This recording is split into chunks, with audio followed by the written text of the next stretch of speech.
Alors bonjour à tous, bienvenue pour cette nouvelle émission. On va essayer de faire un petit review des nouvelles licences qui sont sorties récemment, notamment au courant été, enfin les reviews de l'été, c'est-à-dire celles qui sont sorties en juillet, août et septembre.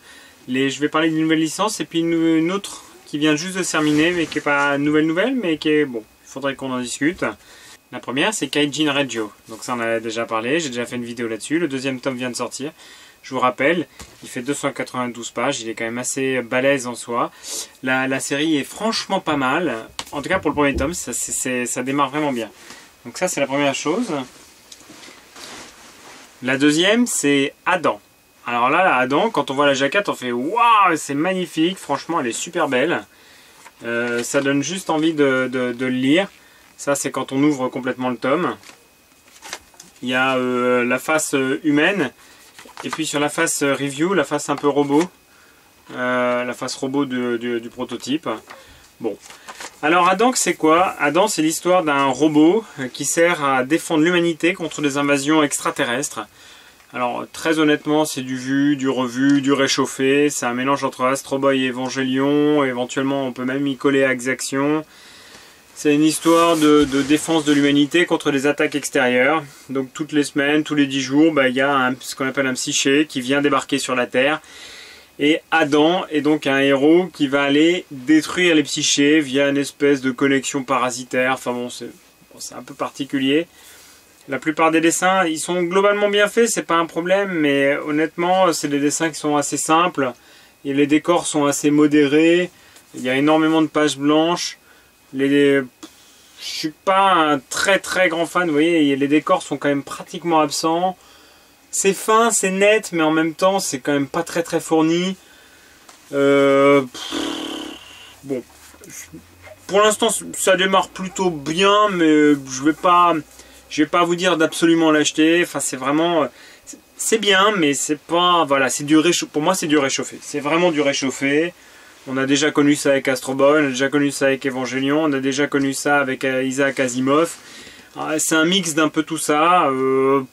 Bon, à voir ce que ça donne. En tout cas pour le premier tome, c'est bien, mais c'est pas transcendant quoi.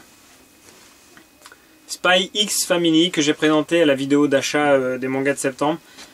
Alors là c'est une autre affaire. Spy X Family c'est vraiment très drôle. Enfin c'est vraiment drôle.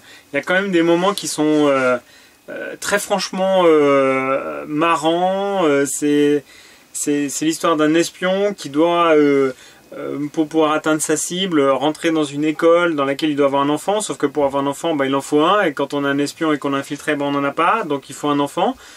Et il se trouve que pour pouvoir rentrer dans l'école, il a un entretien. Il a un entretien d'embauche, entre guillemets. Donc il doit venir avec son enfant, il doit venir avec sa femme. Sauf que quand on est un espion et qu'on n'a pas d'enfant et qu'on n'a pas de femme, c'est un peu compliqué. Donc il va devoir trouver une femme. Et donc il monte une famille avec une enfant qu'il va trouver dans un orphelinat. Enfin, là je vous spoil un peu, mais c'est le début du premier tome. Donc c'est vrai que l'enfant il va le trouver dans un orphelinat. Il se trouve que cet enfant est complètement télépathe. En fait, donc elle est teubée, mais en même temps elle est complètement télépathe. Donc elle peut lire dans les pensées, elle est capable de faire plein de trucs. Et il va trouver une femme qui n'est autre qu'un tueur à gages en fait. Voilà, qui est un peu désespéré social, qui est un peu naïve, mais qui est une franchement bonne tueuse à gages. Donc ça donne l'occasion d'avoir une famille avec plein de situations cocasses, et du coup c'est assez marrant. Donc Spy X Family, qui est édité pour l'instant chez Kurokawa, enfin qui est édité chez Kurokawa, c'est une bonne licence. Vraiment ça c'est une bonne licence, c'est une licence intéressante. Donc Kaijin Regyo ok, Spy X Family ok, Adam j'aurais tendance à vous dire d'attendre un peu. Une autre série qui est pas mal, enfin que j'ai trouvé plutôt bien, c'est Half and Half. Donc ça c'est sorti cet été, tome 1, tome 2, c'est une série en 2 tomes. C'est vraiment l'histoire un peu sordide d'une jeune fille qui tombe d'un toit, qui se suicide et qui tombe sur quelqu'un. Il se retrouve au ciel, là je vous spoil pas, c'est les 15 premières pages. Il se retrouve au ciel et Dieu leur dit, bon voilà, vous êtes morts tous les deux en même temps, c'est pas tout à fait normal entre guillemets. Je vous laisse 7 jours et vous décidez de qui meurt. Voilà, en gros ça c'est le synopsis de départ, sachant qu'ils vont habiter ensemble, ils vont être de nouveau vivants tous les deux, sauf qu'ils ne pourront pas du tout s'éloigner l'un de l'autre. Donc c'est 7 jours, et en même temps c'est 7 jours collés l'un à l'autre. Alors je vous ai montré la jaquette extérieure.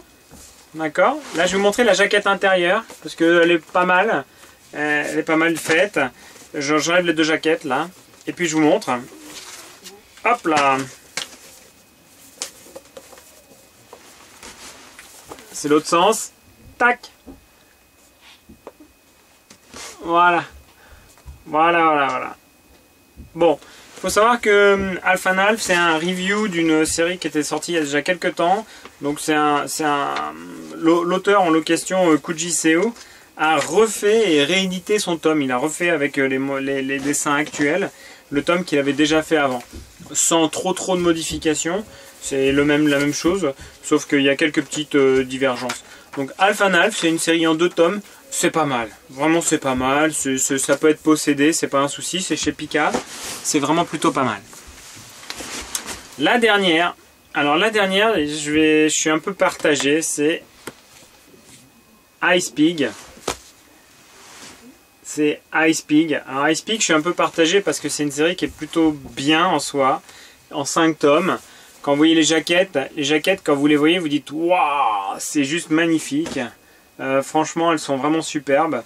Vous les voyez toutes les unes après les autres, elles vous donnent vraiment envie de les acheter. Il y en a quelques-unes qui sont... c'est de véritables œuvres d'art. Hein. Les jaquettes, c'est vraiment des œuvres d'art.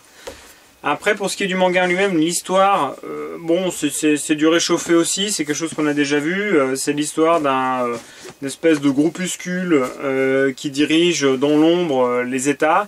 Sauf que il se trouve que... Ils font du commerce d'esclaves avec des gens qui décident d'abandonner un petit peu leur vie, etc. etc. En gros, c'est vraiment des groupes de l'ombre. Le truc, c'est plutôt bien dessiné, sauf que parfois, les dessins sont absolument incompréhensibles. Et on est obligé de les relire, revoir, re-regarder pendant 2, 3, 4, 5 minutes. Et on ne comprend toujours pas ce que l'auteur essaie de mettre dans son dessin. Et très honnêtement, il y a des choses qui sont bien, vous allez voir. Par exemple, ce dessin. Vous voyez, la tête du personnage, elle est vachement bien. Par contre, le mouvement, il est nul, quoi. Enfin, c'est pas bien fait. Les mouvements, c'est pas bien fait. Enfin, il a du mal à sortir vraiment la quintessence de son dessin. Et très franchement, il y a des dessins qui sont faits, on comprend pas ce qui se passe. Il a beau les faire, les refaire, les re-refaire. Enfin, et nous, on a beau... donc c'est vraiment... Enfin, franchement, il y a des dessins qui sont vraiment superbes, avec un beau décor, avec plein de choses. Je vous rappelle la jaquette quand même, hein, le dessinateur c'est le même. Et ben, il y a des dessins qui sont vraiment super, sauf qu'il y a plein de trucs qui vont pas bien dans les dessins. Il y a des disproportions, il y a des... C'est dommage parce que vraiment, le manga il est vraiment super bien fait, c'est vraiment super beau, l'histoire elle est intéressante. Mais vous voyez, par exemple, vous avez ce dessin-là, vous êtes obligé de le regarder 10 fois pour comprendre de quoi il parle, quoi. Bon, bah ok, il monte des paquets de chips, quoi. Donc, bon. Donc il y a des choses qui sont vraiment bien. Franchement, l'histoire c'est intéressant. C'est pas, voilà, c'est pas prise de tête. C'est un truc très simple. Mais c'est difficile parfois de comprendre vraiment ce qui se passe. Donc bon, je suis un peu déçu. Vraiment, je suis un peu déçu. C'est une bonne série, mais je suis un peu déçu quand même. Voilà. Voilà ce que je voulais vous dire en tout cas pour ce review des quelques séries qui sont sorties de manière récente que j'ai acheté et pour voir un petit peu ce qui se passait dans la nouvelle Mangatech actuelle des séries qui sont sorties. Si vous êtes un petit peu intéressé, n'hésitez pas à laisser un petit commentaire. Je peux laisser des commentaires supplémentaires. Enfin, on peut discuter via les commentaires. N'hésitez pas en tout cas, que ce soit même à laisser des trucs un peu négatifs si vous trouvez que c'est un peu négatif. Si vous avez des avis sur les séries que j'ai présentées, que vous n'êtes pas d'accord, n'hésitez pas à le dire. Ça pose aucun problème. De toute façon, on est vraiment là pour kiffer le monde du manga. Je vous invite à laisser un petit pouce bleu si ça vous a plu, et à laisser un petit commentaire comme je vous l'ai dit. N'hésitez pas à vous abonner, ça me fera plaisir. Et puis je vous dis à très bientôt. Allez, salut!